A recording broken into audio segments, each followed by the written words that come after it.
மக்களே, இது ஒரு விழிப்புணர்வு செய்தி. அம்புக்குறியிட்டு காட்டியிருக்கிறது தாங்க ட்ரெயினில் உள்ள அபாய சங்கிலி. முன்னாடி இந்த ஸ்கிப்பிங் கயிறு மாதிரி அந்த கைப்பிடி மாதிரி சிவப்பு கலரில் செயினில் தொங்கிக்கிட்டு இருக்கோம். ஆனால் இப்போ இந்த மாடலில் பொருத்தியிருக்காங்க. இப்போ விஷயம் என்னென்னா, கடந்த 4 நாளைக்கு முன்னாடி நான் ட்ரெயினில் பயணம் பண்ணுறப்போ அப்பர் பெர்த்தில் இருந்தவர் இது செல்ஃபோன் ஸ்டாண்டுன்னு நினச்சி இதில் கொண்டு போய் அவருடைய மொபைலை வச்சுட்டாருங்க. அவ்வளவுதான், ட்ரெயின் உடனே நின்றுச்சு. அவ்வளோ சென்சிட்டிவாக அது இருக்குதுங்க. உடனே திமுன்னு 4-5 பேர் ரயில்வே ஊழியர்கள் வந்துட்டாங்க. அவர்கிட்ட கேள்வி மேலே கேள்வி கேட்டு ரொம்ப அவரை கஷ்டப்படுத்திட்டாங்க.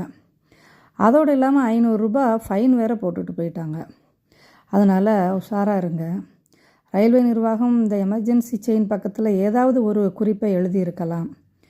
தொடாதே, இல்லைன்னா அபாயம், இல்லைன்னா இது அவசரத்திற்கு மட்டும் அப்படின்னு ஏதாவது ஒன்றை குறிப்பிடலாம். எதுவுமே குறிப்பிடலை. அப்பர் பெர்த்துக்கு குழந்தைகளை எல்லாம் கொண்டு போனீங்கன்னா கட்டாயம் இதை இழுத்துருவாங்க. கவனமாக இருங்க.